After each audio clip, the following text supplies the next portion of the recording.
and welcome once again to Crazy Comics and Stories. It's me, your charming and delightful old Uncle Rat Bastard. And at the other end of the series of tubes and wires that we call the internets is Joe, Crazy Writer. How you doing today, Joe? I don't want a pod. Want to sit in my hot tub all day. Any hot time. tub? No, but I want one. No. But I want one. It's about to come over. I know. Could you imagine? Oh, damn it. We just gave away another $1 million idea. Comics and hot tubs. Yeah. That's always a good idea. Oh, my God. My Amazing Fantasy 15, it disintegrated. Look at this omnibus. We can sell it. Special water damage from a hot tub. By the way, in a hot tub. By the way, they don't float. Mm. CBG or CGC, it's not sealed. It's not sealed. Okay, we got that out of our way. What do you want to talk about? Well, the first thing I want to talk about is there is a guy out on the internet, Bob Bierbaum, one of the first comic shop owners in the U.S., started a comic shop in San Francisco in the 70s, then went to work for Diamonds. Now he's on the internet talking comics history. He's dropped a bombshell a few weeks ago. Oh, okay. Now, Marvel in 1968, Martin Goodman sold Marvel and his men's sweat magazines and everything else to a company called Perfect Film and Chemical Corporation, which also owned Candace Industries. And you probably remember in the 70s, Candace Industries, the black and white magazines would have Candace Industries on them. The Marvel stuff, it'd have it way down in the little fine print, maybe once in a while. But they were bought by a company called Perfect Film, and they changed their name to Perfect Film and Commonwealth United Corporation. They purchased Curtis Circulation Company, which is Curtis Publishing. Also in 1969, they purchased Desilu Studios. They sold off the popular library. I thought Desilu sold to Paramount. It's getting there. They bought the studio, not the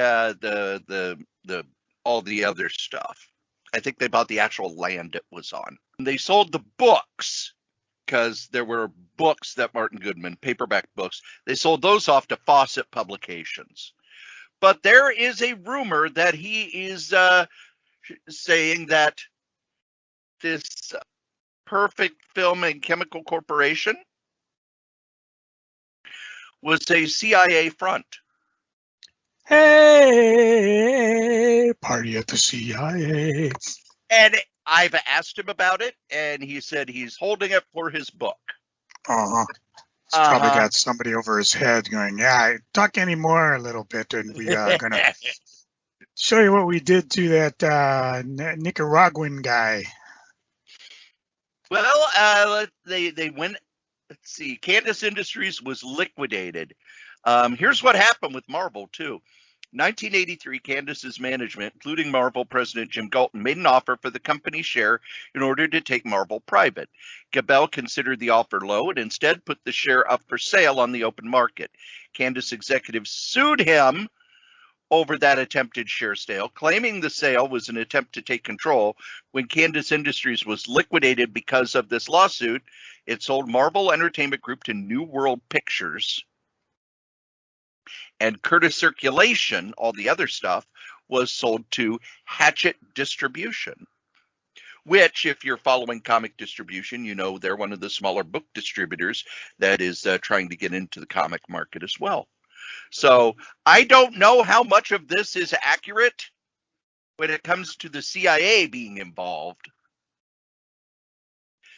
But there was this thing in the 60s where companies would diversify. They would buy up all sorts of things. And we've talked in the past about how Kinney, which was a bunch of parking lots, bought DC Comics and then Warner Brothers and then Time Magazine and became Warner Communication that we know today. I have some other Marvel history news, though. Oh, I thought you were going to tell me what a CIA agent does when it's time for bed. Goes undercover. Aren't you supposed to wait and do those at the end of the show? Yeah, but we won't be talking about the CIA at the end of the show. Matter of fact, we may not even be here. Well, there is that. I hold in my hands. Hey, whoa. Figurative. It's a family show. Oh, okay. Figurative. Okay. Marvel, an internal Marvel memo. Whoa, so we are getting a lot like the CIA. It is from Carol Kalish. You know what you call janitors of the CIA? Sweeper agents. Keep this up and I may edit you out and put in Wolfie. Yeah, you don't have enough time to edit me out. Oh, yeah, I do. Oh, no. I've gotten rid of co-hosts before, Joe. Yeah. Carol Kalish, who was in charge of the marketing department at Marvel, and many would say she created the direct market, becoming professional in the 80s. And there are some who say that her passing in about 91, 92, I don't remember the exact date, was when Marvel kind of lost their minds and had all the shiny covers and 47,000 X-Men books and everything.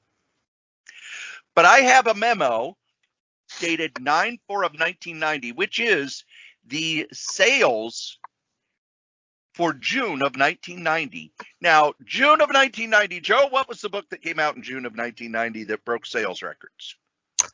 Ethel the Aardvark Goes Quantity Surveying.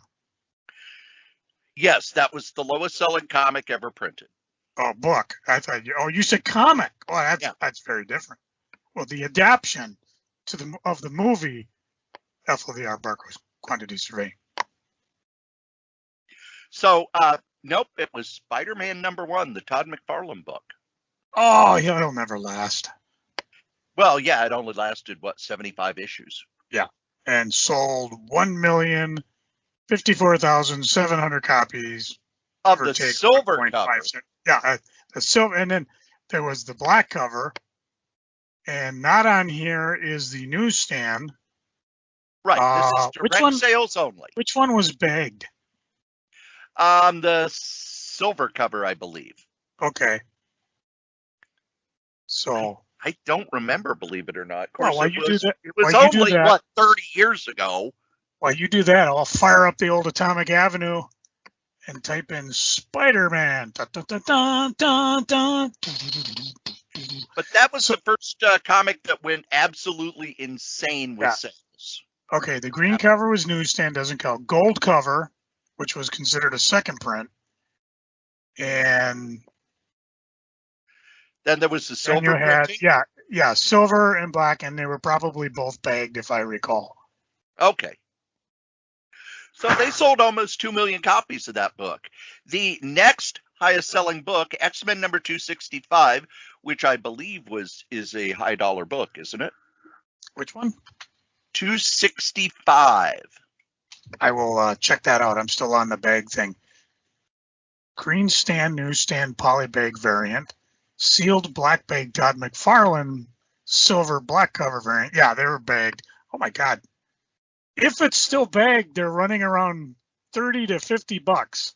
Wow. That can't be right. Okay, here's a few less, Oh, 25.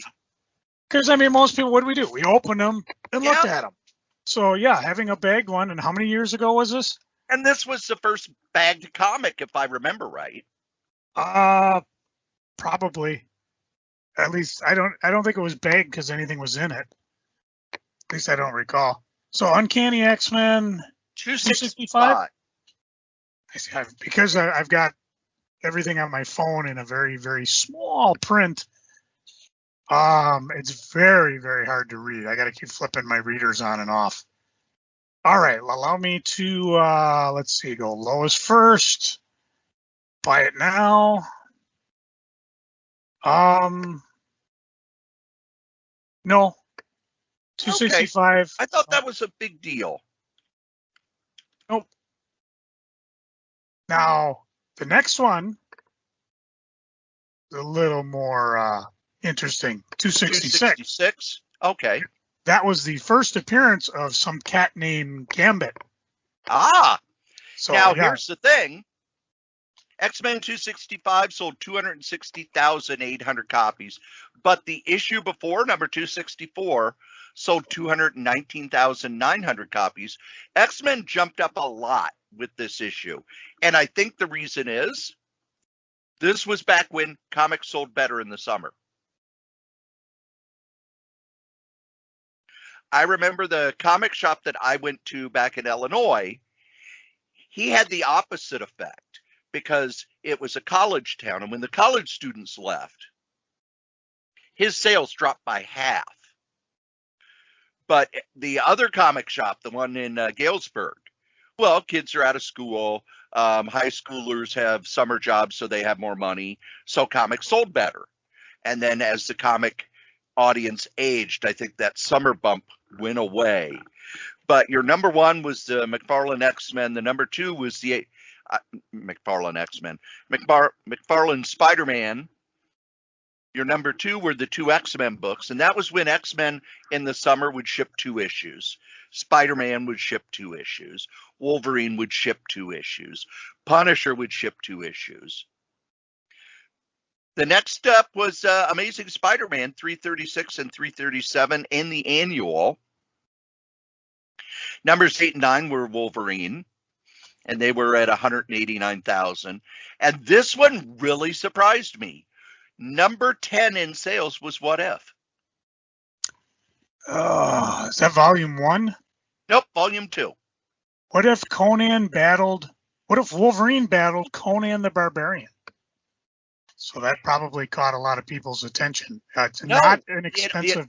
It only went up 5,000 copies from the previous issue. Yeah, and it's not an expensive back issue, so it's not like it was a key, but still, maybe it caught people's attention because that was kind of, I mean, first of all, Wolverine was hot. And were we on the downside of Conan there in 90? Yeah, I'm thinking more What If was far more popular than I thought it was. Yeah, it was pretty solid. I mean, this was volume 2 and it kept going. You had you had the Spectacular Spider-Man annual, and this changed in the 90s because I remember by the mid 90s, annuals didn't sell. Yeah. No one cared. What if they were all tied together? Yes, this was when they had, the 4 Spider-Man annuals were part of one story, and the 4 X-Men annuals were part of one story, and on and on and on. What number was that? Number 10. All right, let me Google that. I'm Googling along as a. Let's see, what was it? Doesn't look like anything. Let me look closer. Spectacular Spider-Man. Spider-Man's Totally Tiny Adventure Part 2. That's when he fell into the microverse. Yep. So, okay. X Factor was up there. When was this the Peter David X Factor or still the? This was 2 years before they did the X-Men #1 and rejiggered all the X-Men. So this was still Walt Simonson drawing it and Louise Simonson writing it. Yep. But it was the second biggest X-Men book. Punisher had the next 3 slots, 13, 14, and 15. Then Excalibur, this was when they started the Cross-Time Caper, which Punisher was still hot. Yeah. They did point out that Punisher War Journal 21 sold less than the previous issue. They actually have a little thing, the remarks, the cost, and then declined or new artist or something like that. Excalibur. Oh, they shipped 2 of Excalibur as well. New Mutants 92. Remember how there was this feeling at the time that, New Mutants is falling apart and sales are dropping, and Rob Liefeld came in and had to change the name because nobody was buying the New Mutants. New Mutants was number 19, still selling around 144,000 copies. It says new artist. So let's see who took over at New Mutants 92. Let's see. New Mutants 92. It's got a bunch of scrolls on the cover.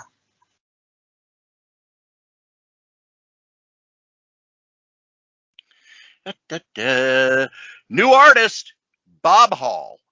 Ah. But it was a Rob Liefeld cover, and Yeah. Liefeld must have taken over with the next issue. This looks like a fill-in. You know, Dwight Zimmerman wrote it.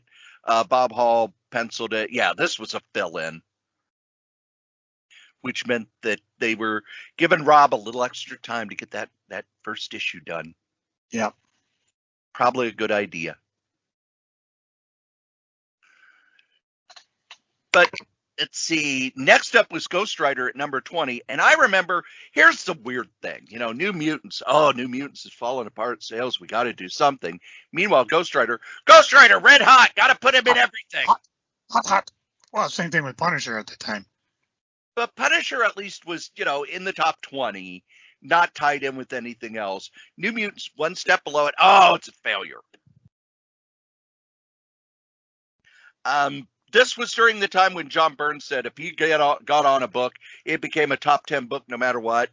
Nope, not really, because Namor number 5, which he wrote and drew, was number 26.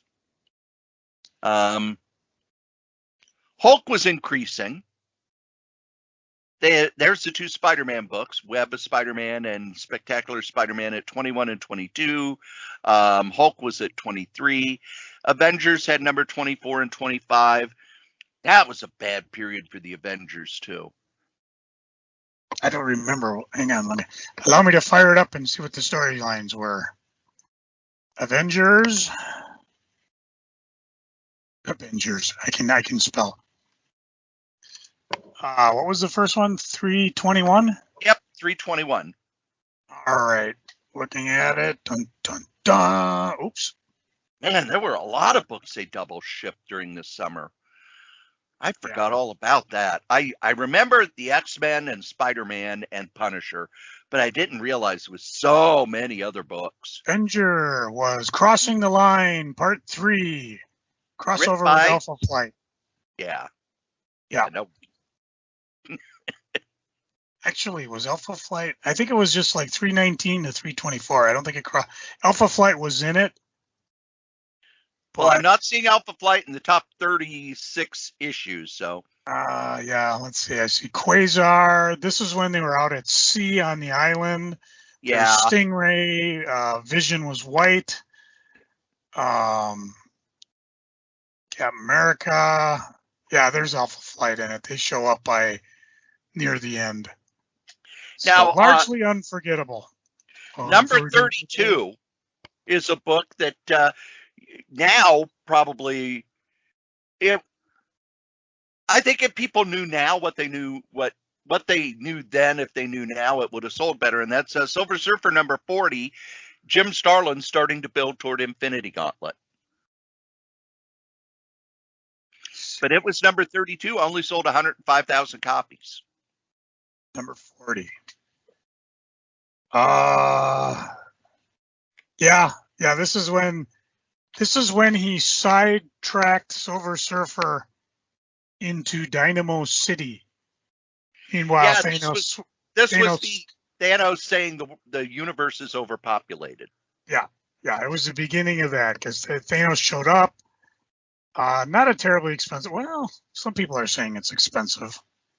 Let's see, lowest price. About $10. So, I mean, it's pretty good. A few guys around. Right under that is a one-shot, $4.95 Punisher.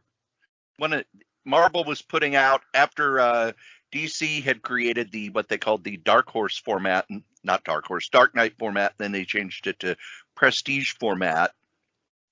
Marvel started putting out a bunch of them, and you could see why. Because here's a $5 comic with Punisher, a one-shot, sold 104,000 copies. I remember they put out so many of these one-shots and stuff. But there was one where we actually said, well, they might as well just print money with this because it's Wolverine, Punisher, and Ghostwriter teaming up. We could not keep those on the shelf to save our lives when that thing came out at Schindler's. They then talk about the average per title at Marvel. Without the star line, their average was 99,600 copies. If you added the Starline in there, which was aimed at kids, it was about 97,000. So everything from 35 down sold less than average. Marvel Comics, number 57. This was when they had finally said, we were going to have an X-Men story, but now, no, it's going to be a Wolverine story. We'll always have a Wolverine story. There will always be a Wolverine story, and Marvel Comics presents. RoboCop number 6 sold really well, which is surprising because that was a piece of shit. That was, it's awful. I remember that RoboCop comic, and I wanted to like it so much. It's like RoboCop 2 and 3. I wanted to like those so much because I loved the first one, and I remember watching 2 and going, I don't care if it's written by Frank Miller. This is terrible. Mm-hmm. And I don't remember anything about 3 other than disappointment.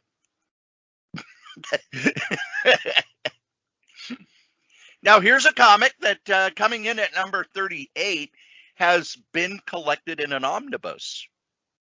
Why? I don't know. Pendragon.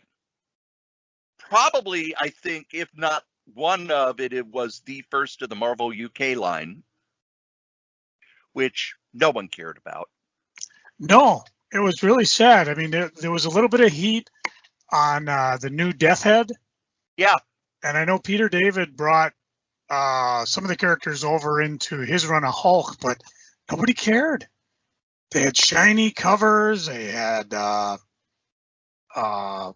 mini-series. Yeah, it was... I don't know why. You remember what the deal was, why they did that? Or even brought Marvel UK over? Was it just, hey, we have it, let's use it? Well, they were going to start a comic line in England, and it was easy enough, and it would defray costs if they also had it here in the U.S. Now, in the 70s, they had Marvel comics, but they were much like the British weekly books, and they mostly were reprints. Now, the other question this comic boom, they thought, the British market is heating up. 2000 AD's got their, doing more and more sales. There are these other British comics. We should start a Marvel line that's all new and not just reprint. And they thought they'd bring it over here. And the problem was, to my mind, it became one of those things where the people who, I want one of every Marvel, were finally able to go, yeah, I don't need to buy one of every Marvel. But what was the price of the average Marvel comic then? Let's see. These were dollar books. This is when comics were $1. Yeah, because Pendragon, if I recall right, was more expensive. Yep, $1. And that was one of my complaints. It's like, if you're going to bring a line over, why are you making it more expensive? Because it was on better paper. Not relevant. Nobody cares. Well, and nobody cared. Here's one that I find interesting. Guardians of the Galaxy number 3, selling at 87,000, down from 98,900. This is, you were ordering it without knowing how number 1 had sold yet. Same for New Warriors number 2. New Warriors number 1 only sold 127,000 copies. Number 2, 86,200 copies. So it was one where, okay, Marvel's got all these number 1s. This was when they did that. We have a new number 1 every month for the first 6 months of the year. New Warriors had some heat behind it. People were excited about it. Guardians of the Galaxy, I was excited for it, but I don't know if it had as big a heat. Obviously, it must have. It sold better than New Warriors. Yeah, but if you look at it, New Warriors, I think New Warriors was one of those comics that grew over time. It came out and it kind of just, you look in here, by the second issue, it's already dropping a whole bunch. But I think after the sales of number 1 started to grow. Whereas Guardians of the Galaxy kind of did the same thing. There were other books that didn't. Terror Incorporated, I'm looking at you. From here on, I'm just going to point out the ones I find interesting, such as X-Men Classic number 50, Joe. That was a reprint book, reprinting the X-Men. And I think they still had the new backup in the back, but they may have discontinued it by this time. But sold 76,000 copies. I was going to point out you got a Hellraiser at number 65, Clive Barker. Marvel Age, the Mouthpiece magazine, came in with 49,000. Gru, G.I. Joe. Some of the titles are just fun. I mean, like Nam was waning at 47. Yeah, this was when the sales were dropping, and they said, okay, the guy who's writing it, we're going to squeeze him off, and let's start putting the Punisher in it. Yeah. They were doing Akira. I believe that was through the Epic line. Yep. Go up to number 46. Punisher movie. Bookshelf edition. This is the adaptation of the 1990 Punisher movie. Let's see. What else? Probably sold more copies of that than people bought tickets. Yeah. There's the adaptation of RoboCop 2 coming in at number 49. Then right below it, the Bookshelf. So what they did, they would have the Bookshelf, which was the square bound one, and then they would break it up into a mini series, and the sales on that are kind of surprising. I'm looking up one I don't ever recall. I'm looking there. Oh, there's your Marvel Tales. Yep. The reprint. Yep. Savage Sword of Conan, which we talked about. This is number 70, 71. The one I had to look up was number 72, Elsewhere Prints. It was an Epic book printed under the Epic label, and it's just one of the series published by Epic about Mobius's airtight garage. Yep, it's a Mobius adaptation. So, yeah, and underneath that was Alien Legion, which I know we've talked about in the past, another Epic line. Marvel Fanfare came in with, let's see, about 37,000 sales. Hero. Transformers, number 69, was only selling 26,000 copies and dropping. This was the tail end of Transformers. It's also, these are some of the more pricey back issues of the Marvel line because nobody was buying it. Yep.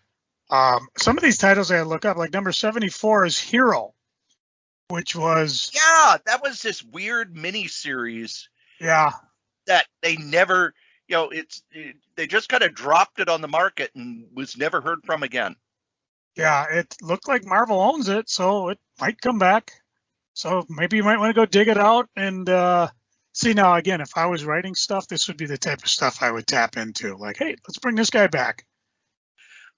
Temporary Natives, number 84. Joe, do you remember what Temporary Natives was? No. Do you remember Tales from the Heart from Entropy Press? Oh, yes, I do now. Marvel one-shot by those creators, the same story, which was the story of a woman who had joined the Peace Corps and gone to Africa. Only sold 13,000 copies. Elf is above that from the TV show. I just want to look at something because that's not a lot of copies for... Well, that was a Star book.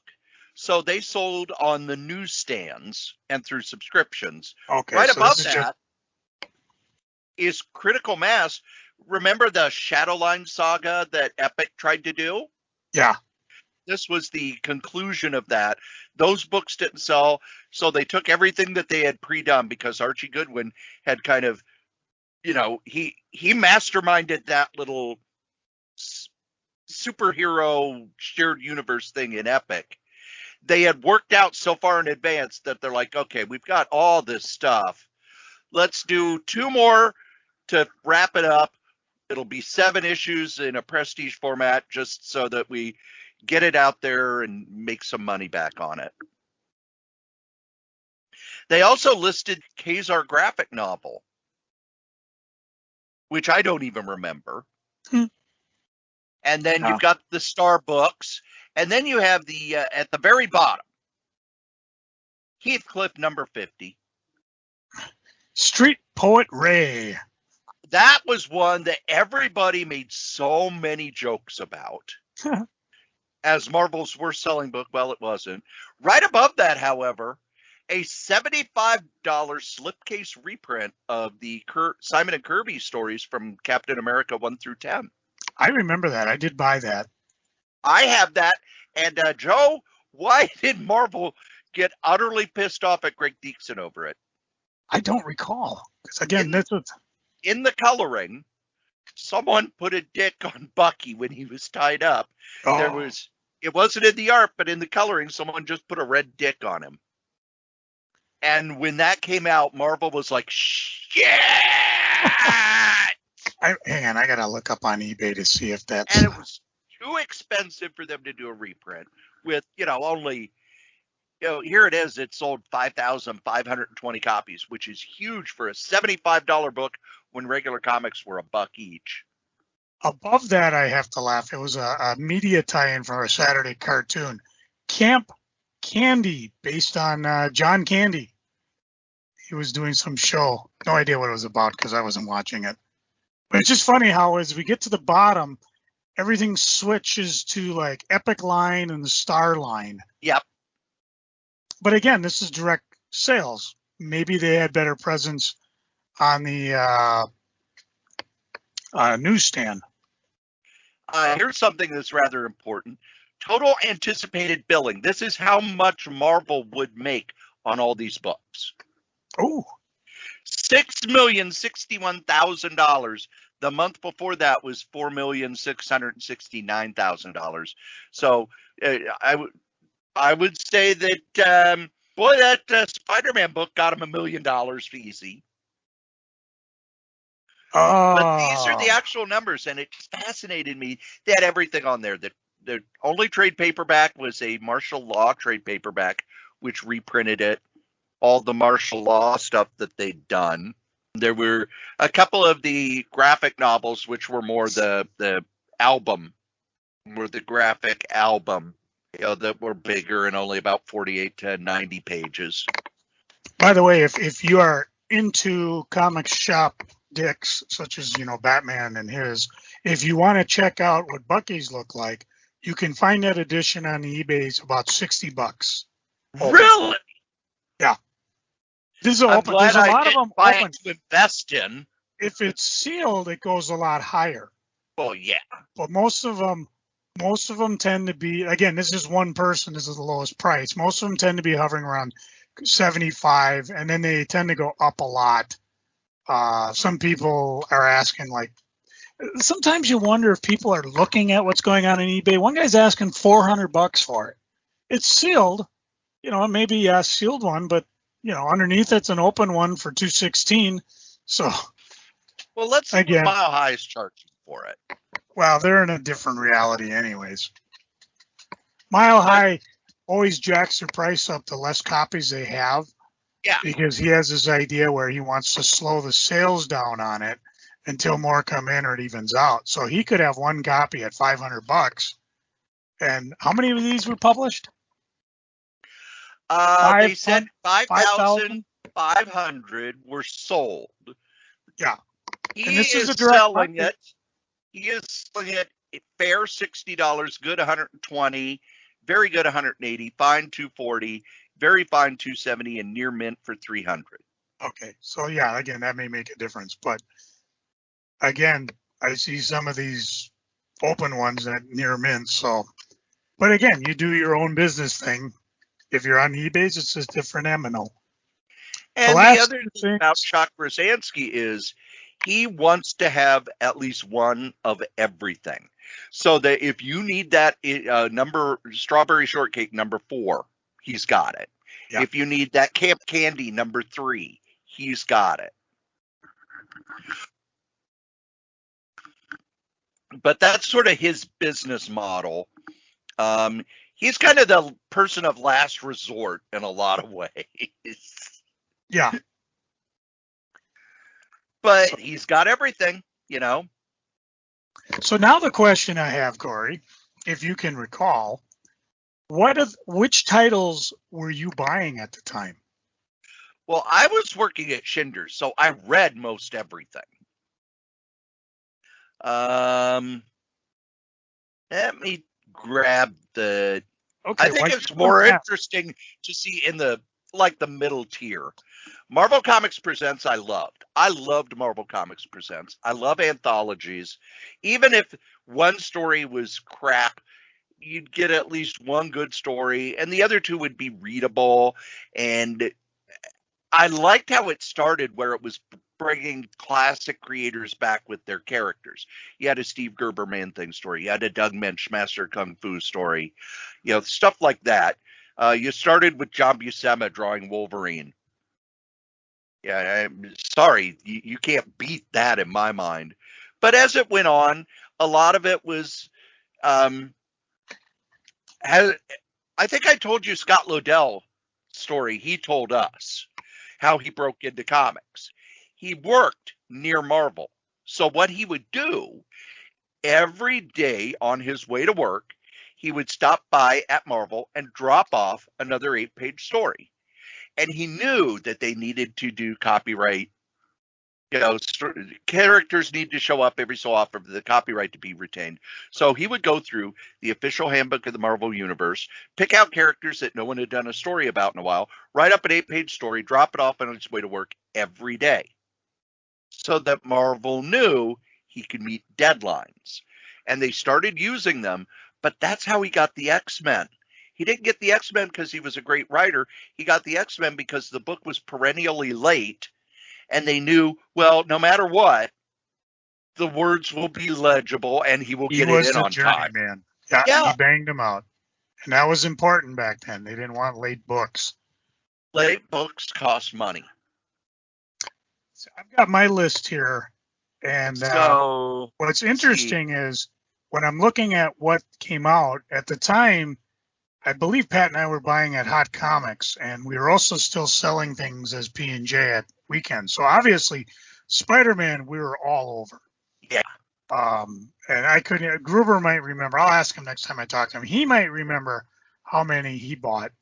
But I bought the Spider-Man, and I obviously bought multiple copies, including to open one. I was X-Men. I was a Marvel. I was one of those Marvel guys you talked about. But X-Men, Spider-Man, Wolverine, What If, X Factor, the annuals. I was still buying New Mutants. Let's see, Avengers, Namor. I was buying because I love Byrne. I was probably still rolling around from FF. I was buying Cap America. By the way, that FF I think is when Walt Simonson was on it. Yeah. Silver Surfer, Guardians, New Warriors. We talked about. I was big on Deathlock. I bought Doctor Strange. Was the Deathlock 4-issue prestige format series, which I loved. Absolutely. Good stuff. Doctor Strange I was big on. Impossible Man Summer Special, which I loved. I just ended up selling a set of them off to eBays, and they're still a blast to read. I think I have it in the Impossible Man paperback, which has like his romp through Marvel and a bunch of other stuff. So that was fun. She-Hulk I was buying. Marvel Age I bought. Alien Legion. Transformers. Gru. I wasn't buying Gru. What? I don't know. I wasn't buying Gru at the time. I bought like the first 25 and then I dropped off. I did buy the Martial Law trade paperback. Let's see. I've got to go back a page. Plastic Forks I bought. I probably bought that too because when you said temporary natives, now I recall buying it. I know I bought Critical Mass. I bought Steeltown Rockers. I don't remember reading any of them, but I think I read them or bought them because I was thinking, well, they're epic. I'm reading epic. I'm obviously a step up above most Neanderthals. Plastic Forks was a Ted McKeever miniseries, and I remember I started buying it because the person I was married to earlier really liked Ted McKeever. And then it was, okay, well, that's fallen apart, but I want to at least have the end of it. And then a few years later, I read it and I went, wow, this is exceedingly weird. His stuff got more readable later on, but he's a very odd creator. And in a lot of ways, he's one of those guys that people in comics absolutely love. But people outside of comics spend a lot of time going, I don't know if I get this. It's a lot like when Bill Sienkiewicz did Stray Toasters. Oh, yeah. He had just come off of Electra Assassin, which was weird, but people loved it. And then Stray Toasters was the first thing he wrote, and people were like, I don't get what the hell this is. But Archie Goodwin, hey, Bill Sienkiewicz wants to do it. Hey, I'll let Bill Sienkiewicz do whatever he wants. I've gone back and read it a few times, and it's strange. I don't know if I like it or not, but it's strange. It's experimental. It's like going to see one of those art films when you come out of it going, well, that had a lot to think about. Was it a story? Not really. Yeah, I just you have remember. to admit, this was also like 3 years after Shooter had left. If you notice, New Universe is completely gone. Epic sales have taken a huge tumble. This was Archie Goodwin, I think, had already moved over to DC because he was heavily involved in the Armageddon 2001. They were, I don't know what we're going to do with Epic. And Akira, this is Akira 22. I remember Akira, it stopped and they said, well, once he finishes it, we'll print it. And it was like 8 years later when he finally finished it. Hasn't done a comic since, by the way. The guy who did Akira has not done a comic since. Probably doesn't need to. But I worked at Schindler's during this time. And one of the things that really surprised me when I look at this, they don't have Barbie on here. I was told that Schindler's, and specifically the stores I worked at, were almost a tenth of Marvel sales for the entire run of Barbie, because I put them down with the Tiger Beat and Bop and all those teeny bopper tween girl magazines. And the little girls were like, oh, it's a Barbie comic. Mom, can I have the Barbie comic? Oh, I want the Barbie comic. And the dads who came in for the baseball cards, and the little girls were looking around bored as hell. And then they'd see, oh, I want the Barbie comic. We sold so many of those just because I was sneaky and put them down where the little girls could see them. Brilliant. I was buying with Pat at Hot Comics. And it was just Hot Comics. There was no St. Paul at the time. So we were probably using Advanced Comics, the Capital City version of previews, and we would just pre-order everything ahead of time. And I'm gonna have to ask Gruber if he remembers how many Spider-Man we ordered, because I know we were real excited about it. He had that run on Amazing Spider-Man, everyone but Gaga over, and then it's like, here he has his own. I never did. And that was the first one. Marvel hyped the hell out of it. Oh, yeah. Then the next year we had X-Force #1. Which came polybagged with its own unique card in each one. And I think it sold 4 or 5 million. Then the next year was the monster X-Men #1, where week 1 they had a cover. They came out the next week with a different cover, the next week with a different cover, the next week with a different cover. And then the 5th week was all 4 of the covers on one fold-out cover. Did anybody care about the story? Hell no. They were all waiting for that #1 where you had the fold-out Jim Lee art. Then Jim Lee left after a year and went to Image. Same for Todd McFarlane. They gave him his own Spider-Man book, and after like 14, 15 issues, it's like, oh, you mean I can't? The Comics Code won't let me draw a sword going into Juggernaut's eyes? I quit. Fuck you all. He has said that's why he quit. He had the drawing. Which is interesting because at the time, I didn't know that. Shatterstar shoved a sword in Juggernaut's eyes, and the Comics Code went, you can't show that. What the hell? Yeah.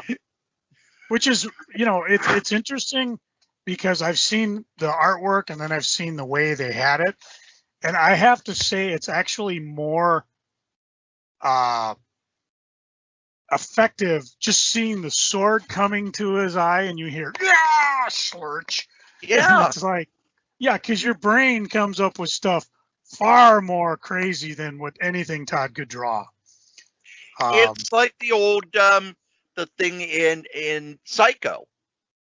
Everybody who saw Psycho, you ask them years later, it's like, oh yeah, you saw the knife and him plunging it into her.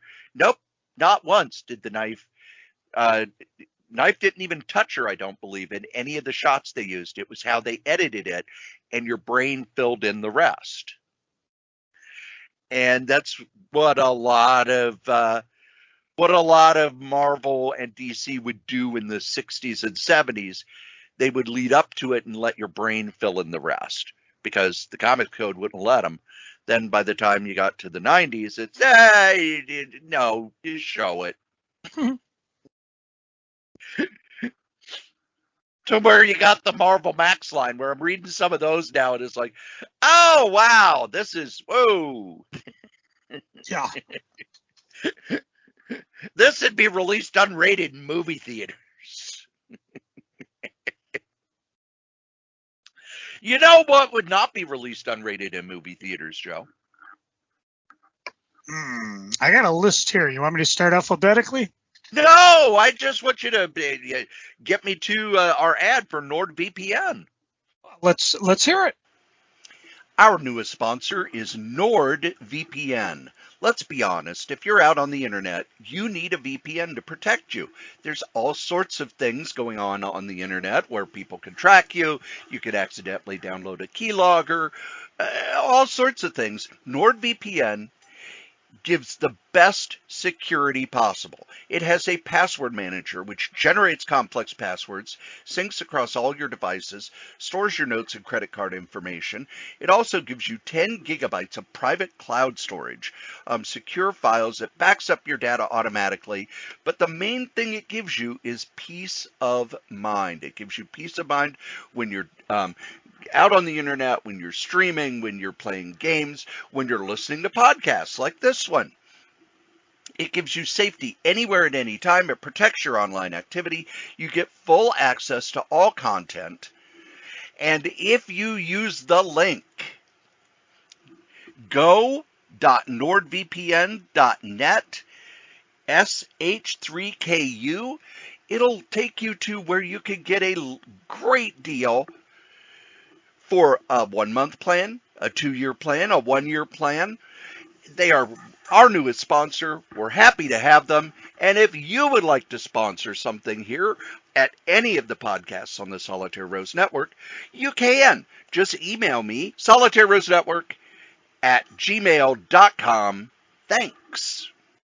And now, here's something we hope you'll really like. The Solitaire Rose Radio Network is currently on a pause, basically because COVID-19 has made it so that I have to work a lot of extra hours at both jobs. But you can still go and listen to my other podcasts. Now, you're probably listening to Crazy Comics and Stories, which is the main podcast. But on this same feed, KRAYZCOMIX, is Solitaire Rose Radio, the solo radio podcast that I do. I've done interviews, I've done short stories, I've done all sorts of things, and you can get to it right here on this same feed. I also do a podcast called Novelcast, where I take the novels I've written and turn them into free audiobooks. That's over at novels.solitairerose.com. Dangerous Dan Moore and I, and of course Wolfie B. Bad, give you bad advice over at badadvice.solitairerose.com. You send in your questions, and we give you the aforementioned bad advice. And then myself and Adam Vermillion from For the Love of Comics do the Fantastic Forecast at fantasticforecast.solitairerose.com, where we go through the issues of the Fantastic Four, 4 issues at a time, to give the plot and commentary on each issue. That's not all. Yes, I'm crazy. I still, over at pwinsiderelite.com, every week on Wednesday, do a recap of the latest episode of AEW Dynamite. I write up what happened, and then myself and Anthony Pyrus will do an audio. Now, you can only listen to the audio, if you remember, at pwinsiderelite.com, and if you're a wrestling fan, you should be, where we then break down the episode, talk about what we liked, what we didn't like, give it a grade, and let you know if you should have watched that episode. Those are the other podcasts. Here, at the Solitaire Rose Radio Network. Thanks. And now we get to Joe's favorite part of the show. No, not where he comes over to my house and steals my baked ziti. Oh, I thought we were going to compare bikini lines before the winter sets in. Oh, that's not a good idea. No, it's Joe. What's going on the eBays? Well, I'm glad you asked because my computer decided to shut my eBay page. So excuse me while I whip this out. Woo! I have put on a lot of stuff from the MCBA. So if I'm not saying what it is. Expensive, rare, hidden gem variant covers. I can't say that. If you want to make an offer on them, please do because they're selling fast. I actually have. I'll talk a little bit in geeking, but I found some toys and some odd stuff from Hot Comics that I'll be putting on the eBays. And I've been trying to avoid the toys just because they're real expensive. Is that also like avoiding the Noid? Well, they're a bitch to pack, is what it is. Oh.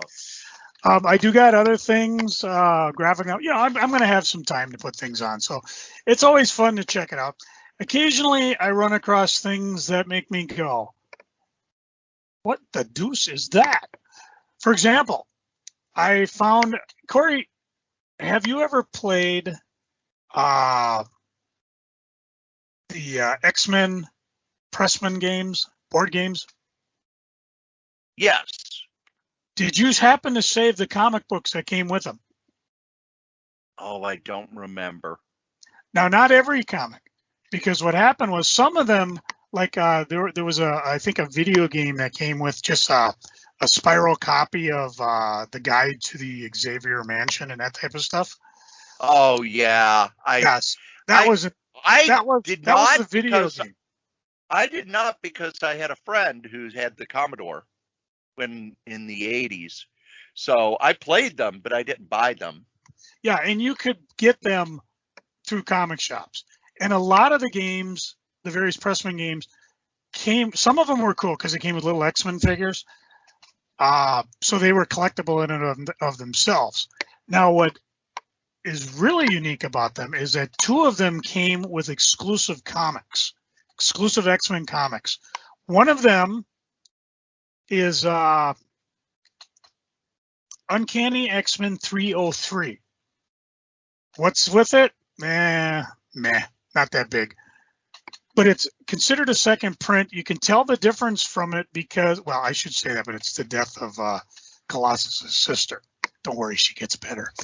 The regular cover's got a white background. The game variant has a gold background.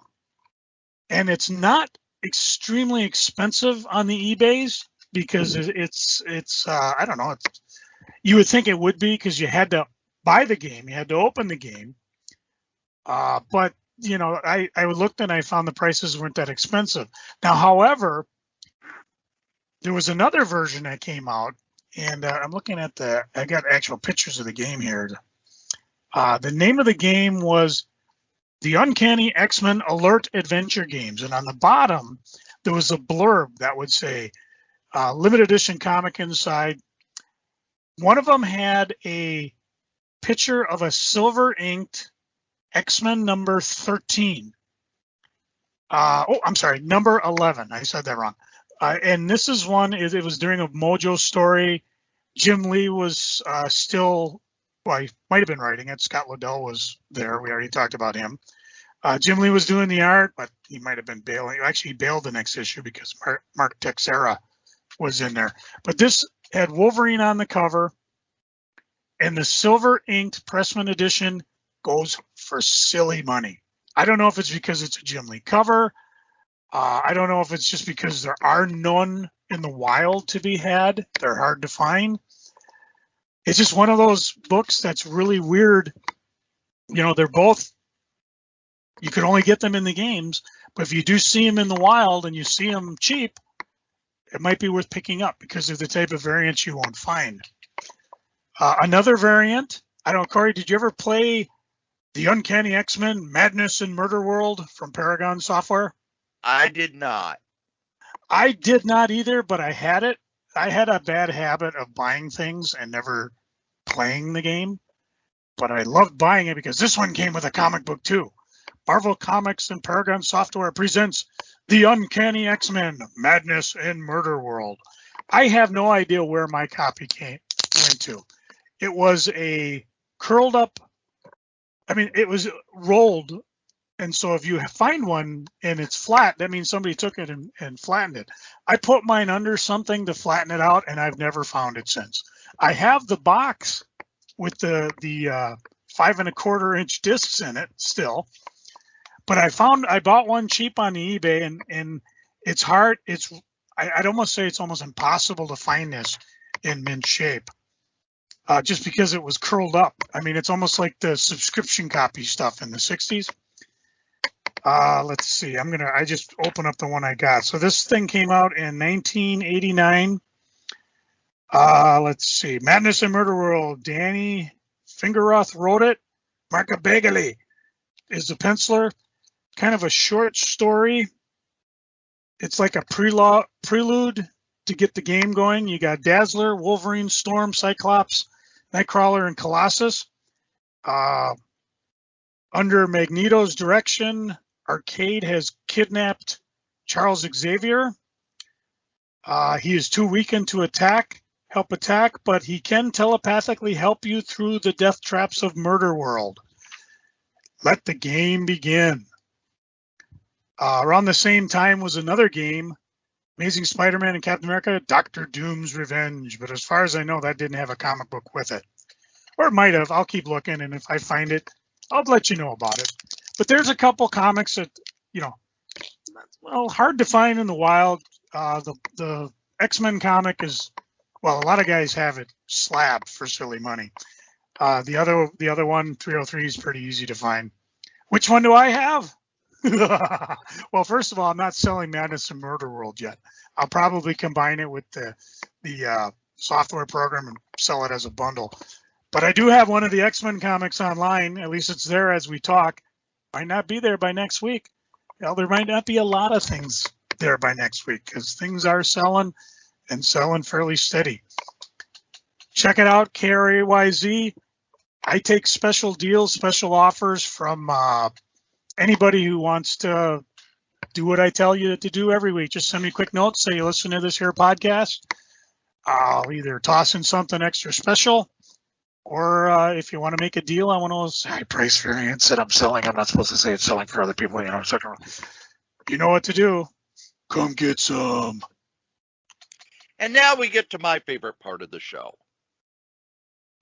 No, not where I spend the whole time reading the new previews while Joe sits and fumes that he hasn't got his yet.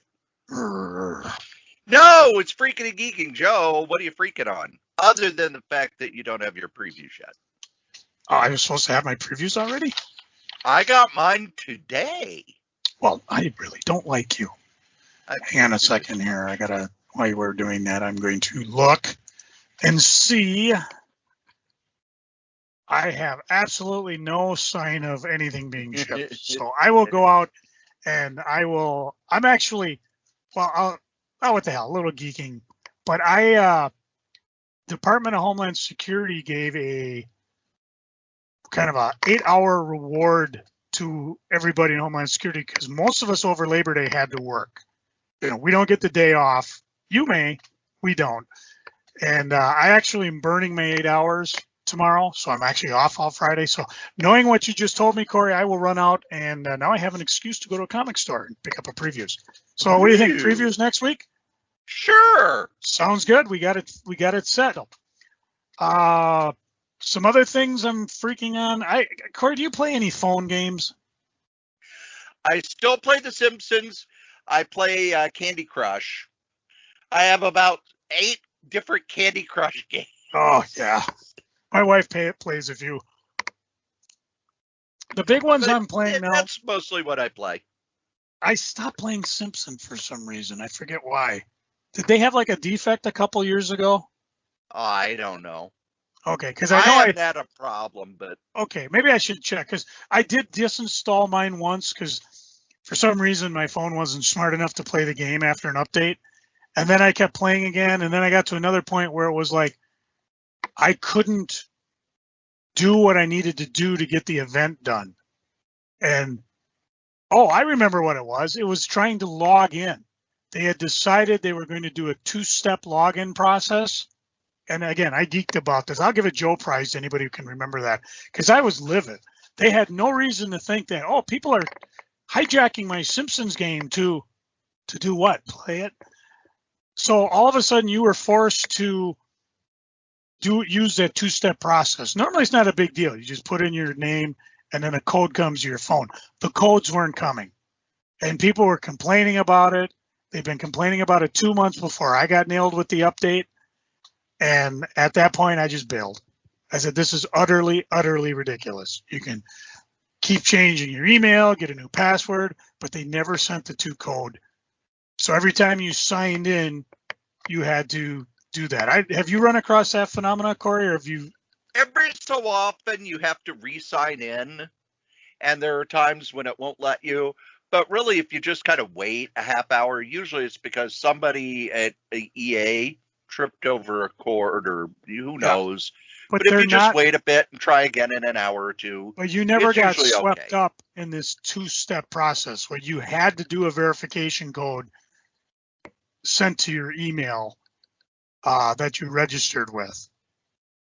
Did you ever get swept up in that, or were you? I always do 2-step authentication. Yeah, but this is when they mandated it, and then they weren't sending the codes. And that's why I bailed.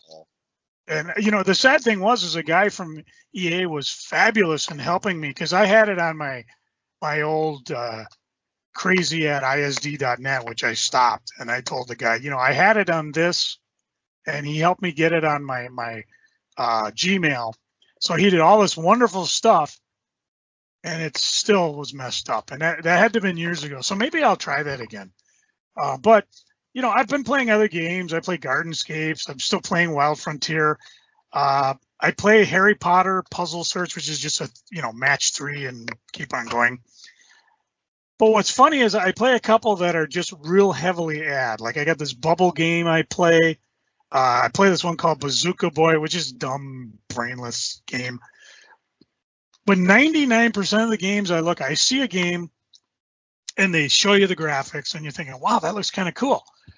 And for a while, I would put them on the phone and to realize, okay, the graphics they showed me are not what the gameplay is. It's kind of one of those gameplays where you have to pay in order to get anywhere. Otherwise, you're not getting anywhere. So what I've been doing is instead of just, when I see a game that looks interesting, like there was one that came up, Fishcapades or something, and it looks interesting, but then I look at the reviews, and most of the reviews are like 4.0, 4.3, because a lot of ads, a lot of misleading, like the things you showed me I'm supposed to do, I don't do, or so it's really kind of disheartening, because there's a lot of games I'd like to play. In the meantime, like Bazooka Boy, which is just a dumb game. You got a bazooka, you're trying to kill the enemy. If you do, you dance. If you don't, you die horribly. Little blood spurts out of you.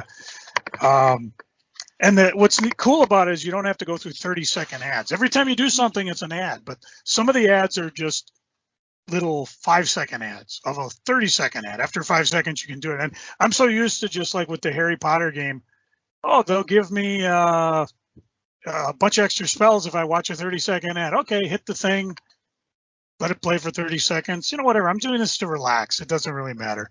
Bazooka Boy was kind of weird, because I would do the whole 30 seconds and then realize, I could have bailed at 5 seconds.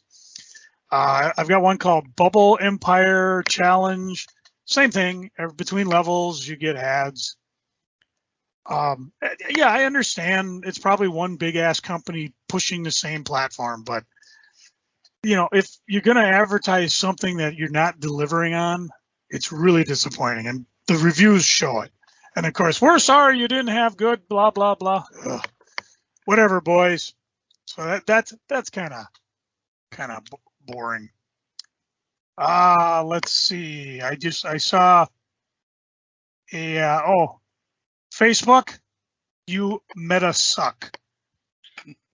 By the way, I'm not going to talk about it. I've got a major freaking going on. Cory knows what's going on. I don't want to be a downer about it, but I did deactivate my Facebook page for a while. So if you were trying to contact me through Facebook, you're not going to find me. I don't know. Did it take down our crazy comic page?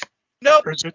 Oh, good. So because it's attached to you as well. So yeah, you can always email me through Facebook.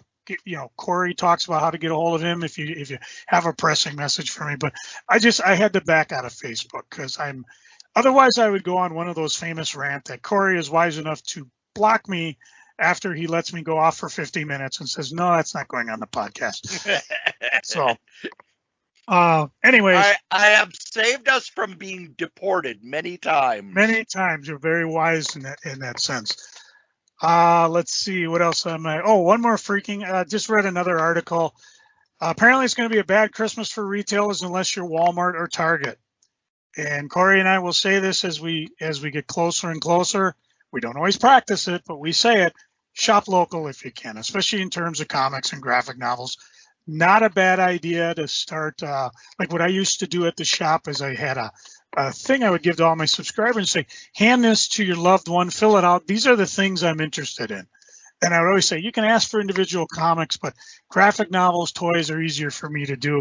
And if they get it back to me early, like around Thanksgiving or before, I can actually order and try to get it here in time. And there's always a good old gift certificate.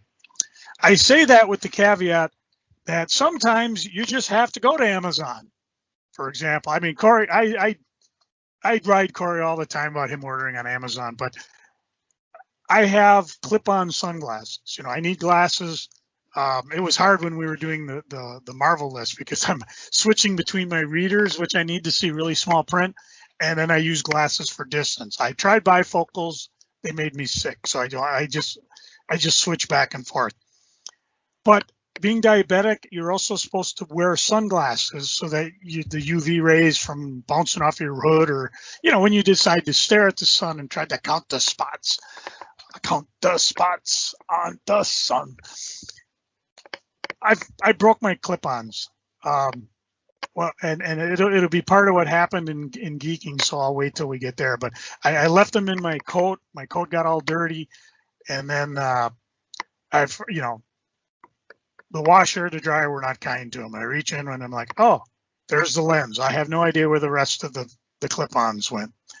So I figure, you know what? I'll just go to not Walmart. I went to Walgreens, big national chain. They should have them.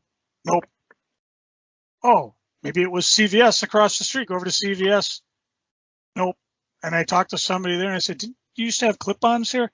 Oh, yeah. We only carried them during the summer. And my brain kind of did a short circuit. I kept my tongue quiet as I walked on. I said, yeah, apparently we don't have sun during winter and fall and spring, only summer. Amazon, order me a pair of clip-on sunglasses. So again, if you're not going to carry it, I'm going to Amazon.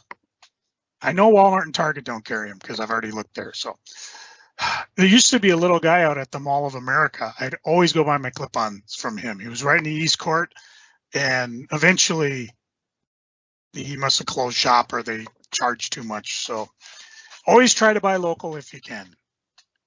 By the way, Amazon, well, they don't really need our help. They lost, 5% of their stock value because they missed their projected sales by $10 million, and Wall Street punished them. I wonder how much Amazon CIA owns. Anyways, Cory, what are you freaking on? I'm going to read a press release from Ring of Honor Wrestling. Uh-oh. Throughout the pandemic, our top priority was to keep everyone healthy and safe. Despite not producing any live events for over 18 months, we were able to keep everyone fully contracted. Now we find ourselves at a time when we need to make changes to our business operations and are planning a pivot for Ring of Honor with a new mission and strategy. The year will culminate with a final battle in December, and we will be taking the first quarter of 2022 to work internally to reimagine Ring of Honor.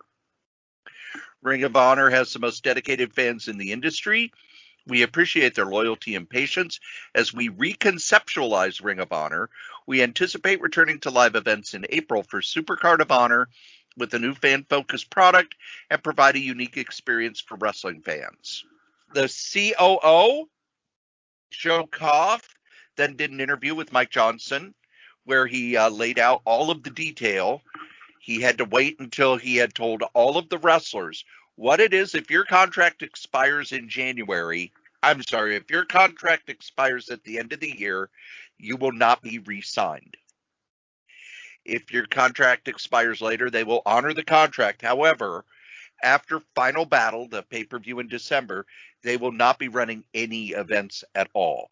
What they have been doing is taping for TV. You know, they would bring everybody in, tape a bunch of TV in an empty arena for like 3 to 4 weeks, and keep the TV show going. They are not going to be doing that because they're not selling any tickets. They haven't sold any tickets for 18 months now. The TV show will be a mix of stuff they have already in the can they haven't used and stuff from the past because Ring of Honor's been around since 2002. But it basically means they are taking a hiatus. And they say that they will be back in a new form in April. But whenever anybody takes a hiatus, be it a comic company, or butts and whips,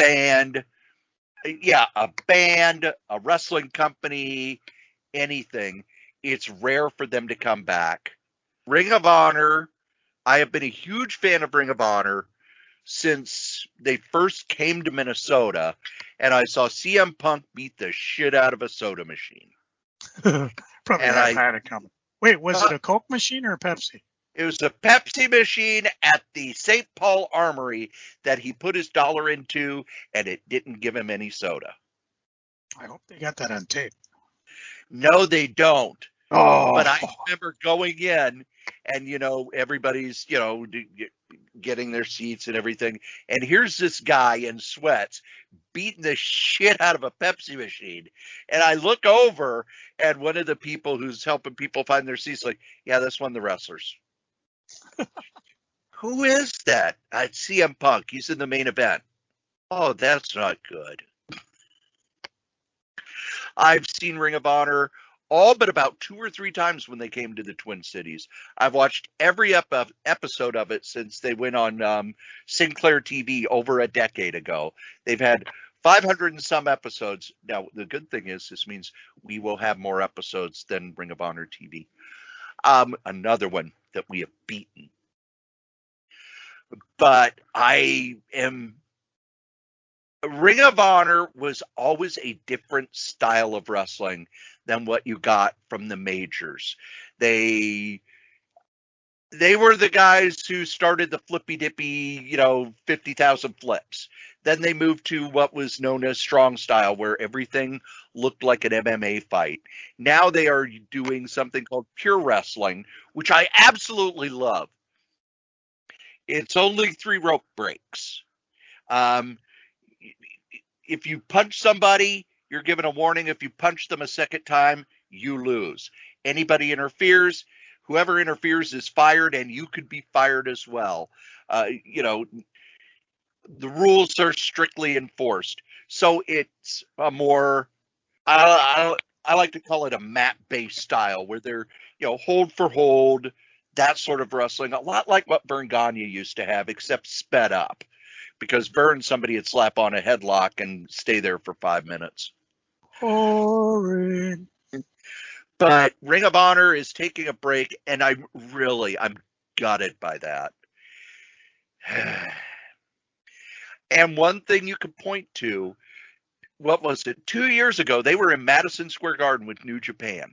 And they had got there on the strength of the fact that they had the Young Bucks and Cody Rhodes and Adam Page and these other people who all kind of went off to form AEW.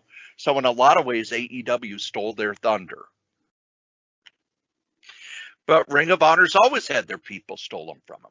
Early on, they had most of their crew stolen by Impact. You can look at NXT until it got turned into the typical Vince McMahon bullshit about a month and a half ago. Their entire roster was made up of people from Ring of Honor. Ring of Honor was where you learned your craft. There are people in there who are utterly fantastic, and I'm just, it's a company that I've really enjoyed. I hope they're able to come back, and this reimagining is probably going to be, how can we rebuild our company and have a show that makes a profit? So, also, supply chain issues. DC is delaying more and more of their big books. Marvel has not announced any delays, but DC is announcing that more and more of their big books are canceled. And this is what I want to ask Joe about. Image has said because of the paper shortage, there will be no more second printings. Now, you owned a comic shop when Marvel announced no more second printings, although that was for a vastly different reason. How did that change your ordering? Didn't really. I mean, the worst part would be for miniseries. A regular series, I wasn't too worried about it. Again, I was part of a hot comics chain, so if I needed issues, at the height when we had 3 stores, I could go over, like, get 3 issues off the shelf, come back, boom, I had nine issues. If it was a book that was critically short or super hot, we were always, well, I need like 2 to cover subscribers or whatever. If I didn't have any on the shelf, that's just the way it was. In a mini series, I just made sure by issue 4 or during the late 90s when there were 3 issues that I didn't have a lot. So I might, like, okay, for issue 1, I'd buy maybe, like, if it was an X-Men book, maybe 10 for the shelf, assuming it wasn't super hot. Issue 2, I'd buy 5, maybe 3 or 2. Because I didn't want to be stuck with issues 2, 3, and 4 and no way to get number 1s. So I did kind of adjust that way. For regular series, I was less concerned about it because, and again, this was before, I'll wait for the trade. That was beginning to evolve, but it wasn't as defined as it is now. So, yeah, it on miniseries or on series I wasn't quite sure about. And again, we didn't have final order cutoff, so I couldn't adjust now. I could always reorder number 2 if it sold out fast, but I couldn't be sure to have it. I think that was pretty much it. I mean, I always felt bad about it because you wanted someone to jump on board, but if they couldn't, they couldn't. Well, Joe, what are you geeking on? All right. Let's see. Oh, I bought some eBay stuff. Some of this stuff I talked about. I already talked about the X-Men Madness and Murder World. I did order copies of the hardcover The Bus by Paul Kirchner. The Bus was a strip originated in heavy metal until heavy metal went under for a bit, and then they brought the Bus 2 back. I ordered these direct from Paul, and he put in a most delightful sketch in both ones. Not a little cheapy sketch, but a really, really cool sketch. So if you are all interested in looking at these books, I highly recommend them. Type in The Bus, Paul Kirchner, like it sounds. Google it before, but you'll get right to him, and you'll see it because it'll say The Bus 2, signed by the author. And believe me, with the type of freaking I didn't talk about, it was a delight to open these books and see these really, really cool sketches. Out of the San Diego Comic-Con, obviously not going. Is it virtual this year? I don't even remember. It was virtual in the summer, but the one over Thanksgiving will be in person. However, if you go for the Mark Evanier panels, he will not be there. Oh. He has decided he is not going. Okay. But I decided, I noticed this had popped up, and I blabbed about it. I picked up the first Batmobile Hot Wheel, and it's in a classic. Oh, yeah, you talked about that last week. Yeah, and I got it, and oh my God, is it sweet. I really, really want to open this. But what I noticed is, and I'm not upset, the prices have been dropping a bit. I mean, I think paid $110 for mine, and now they're going about $90. There's a few at $70. So I may put feelers out to see if I can't find one that's beat up, because I really want to open this sucker. I don't know if they will ever redo this. Like the Spider-Mobile, they had a San Diego Comic-Con version, and then they came out with a cheaper version that I opened, obviously. Some of the other Batmans they opened up. And again, this is, if you're at all interested in this stuff or you're looking for something to invest in, I forget the year, but they came out with the Wonder Woman Invisible Jet. It was kind of a Mattel wink, wink joke. You got it. It would look like a regular Hot Wheel, and it had the outline plastic of the Invisible Jet. I remember opening mine and dropping it. Never found it again, so I had to buy another one. Anyways, that's going, I think it was 25, 30 bucks I bought it at. It's going upwards of 400 right now. They made a second version, not in the blue Hot Wheel car, but in the, it was, well, I don't know. It's around here somewhere. And you'll find out why when I get to the next geeking thing. Last year or the year before, they did one where it was Superman holding that classic car over his head, reenacting Action Comics #1. I think I paid $80 for that. And again, this is way above what you probably would get if you go to San Diego or you register for it. You can buy like one or two and they mail it to you. Obviously, they're mailing it to them now. But that Superman Action 1 is going about 500 bucks right now.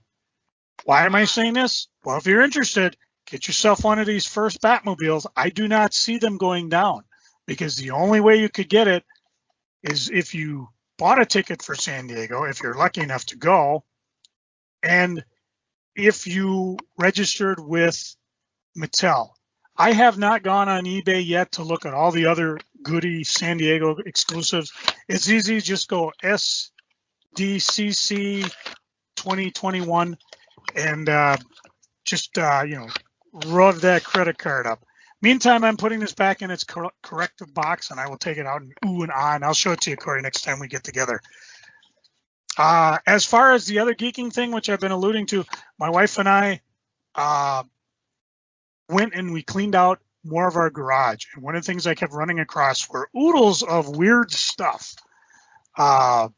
Things, some of it I'll put on the eBays. Some of it are just weird things like I have the original Doctor Who VHS tapes from BBC Video of Frontier in Space and Doctor Who and the Silurians. I don't know if it's Silurians, whatever. John Peterwee tapes, never opened. And these I bought from Tower, which means I probably bought them. We never had a Tower in town, did we?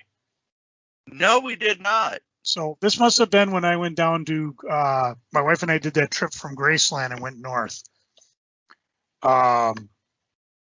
So, and I've never opened them. I know I have a functional VCR somewhere, but, I probably got the DVDs now, so I'll put them on. I found all sorts of fun little goofy things like that. And if I find something, that could be fun to share, I'll definitely talk to you about it. The rest is going on eBay. Tons and tons of, I had about 7 to 8 comic boxes full of die casts. And I basically transferred them into a box like what we get on Box Day. And I filled like 5 of those. And it was fun just seeing some of them. Where the hell did they go? Whatever. I'll talk about it. I mean, some of it's just ask her. Hang on. I'm gonna run over here and find my box. That's what I know it's over here somewhere. Oh, here it is. Oh my God, I can't believe this is that heavy. But one of the things I love buying, and I tried to get back on Matchbox cars because, like I said, these were 7 long boxes full of Hot Wheels, Matchbox, whatever, Corgi Juniors. Oh, here it is. My Wonder Woman Invisible Jet, factory sealed. It's got a Wonder Woman holding the magic lasso on top of her jet. So this was like the reissue. Over here, I've got a Scooby-Doo mystery van. Here's my Spider-Man mobile with issue number 130, Hammerhead banging onto the car. But I really love not only like superhero tie-ins, but also like here I've got Hot Wheels did a 50th Hot Wheel where they put Alex Ross's art on it. And so here's Superman in his classic open the chest. Over here's another Batmobile in Scooby-Doo colors. Here's a Guardians of the Galaxy, Milano. Over here is Deadpool's chimichanga truck. I love that type of stuff. I got the Peanuts Snoopy. I like to open them. Like here I've got the Grummobile from Despicable Me. Down on the bottom, I've got a Corgi Jr. of the truck that Jerry Reed rode in Smokey and the Bandit, complete with the graphic alongside of it. That one I probably won't open because it's very expensive right now. But I'm just loving this. I started doing that because I have 1, 2, 3, 4, 5, 6, 7, 8, 9, 10, 11, 12, 13. And that doesn't count my trays, the little. I got tons more die casts. Trust me, folks, I've been buying die casts since the 80s. And I'm a shopaholic. I admit it. I've curbed my habits a lot. Yeah, right. And but what to me, I'll buy a Hot Wheel here and there just to say to my urge. Plus, they're still $1. They were $1 when I was a kid. And then I'll pay like $150 for a Batmobile. But that's a different subject. So, but yeah, it was good. We cleaned out the garage. We got rid of a lot of stuff. We put a lot of stuff into the storage bin. Consequently, my coat and my pants and my shirt were just dirtier than belief. So they went in the wash. I lost my clip-on sunglasses, and then I went to Amazon. See how it all freaking geeking? I just can't do it alone. I have to intersync them. How about you, Cory? How are you doing? How's your geeking? I hold in my hand. Whoa. Vampirus Carmilla, issue 6, Richard Corbin's final cover art. Ooh. And it's a T-Rex chasing a woman while another woman is chained up and a T-Rex has already caught her. This is another from the... Take a picture of that and send it to me. It's from Warrant Magazines, which is Rich Sala's tribute to Warren Magazines. He started with the Creeps. Finally, Creepy threatened him enough that he has changed the name of that magazine to Shudder. But this is the Vampirus Carmilla, which is basically, more of the same thing. Short horror stories, black and white magazine. The vast majority of these are written by Don Glutt, who wrote a lot of stuff for Warren back in the late 60s, early 70s. I love this stuff. I could not read Warren magazines when I was a kid, because when they did have them around, my mother would say, "Oh, no, you're not reading that." And then by the time I could buy them myself, they were nowhere to be found. And then by the time they went under, it's like, "Oh, wow, comic shops. I can finally try these Warren magazines." And the shop owner said, "Yeah, they went out of business." I also got in my box Dan Barrington's Nocturnals Omnibus. Nocturnals is a fully painted comic that he started over at DC, moved over to Dark Horse and self-publishing. It is a mysterious group where Doc Horror pulls together his gifted daughter Evening, a la Halloween Girl, who carries a pumpkin full of haunted toys, the Gun Witch, another witch called Polychrome, and a bunch of other characters basically fighting the horrible things that threaten humanity. It's basically Dan Barrington really loved horror movies as a kid, so he decided he was going to make his own. Fully painted, beautiful, beautiful stuff. Last night's All Elite Wrestling may have been one of the most perfect wrestling shows I've ever seen in my life. There were serious matches. There were brawls. There was some classic stuff. And then it ended with a 15-minute goofy match with one group in their Halloween costumes, another group in their Halloween costumes. And it reminded me a lot of the silly, goofy stuff that wrestling can do from time to time.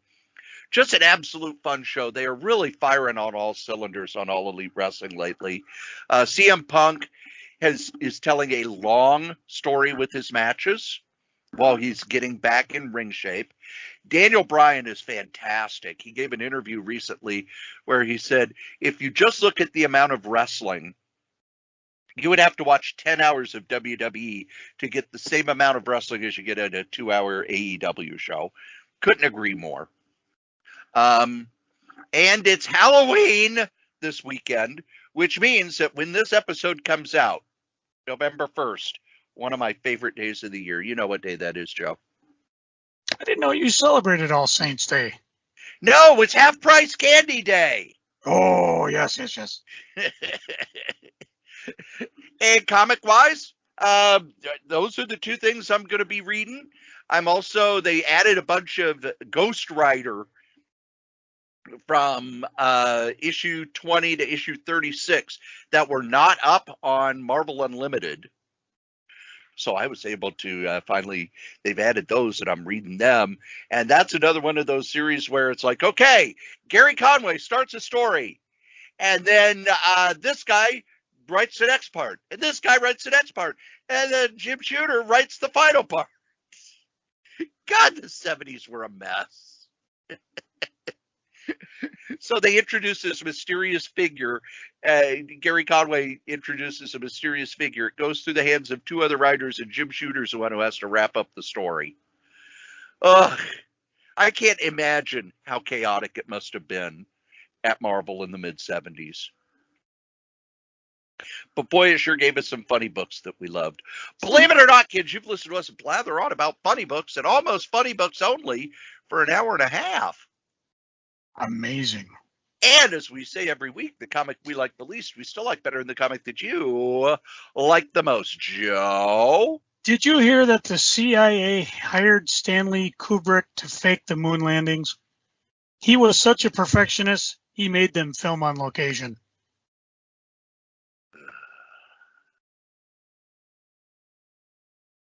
All right.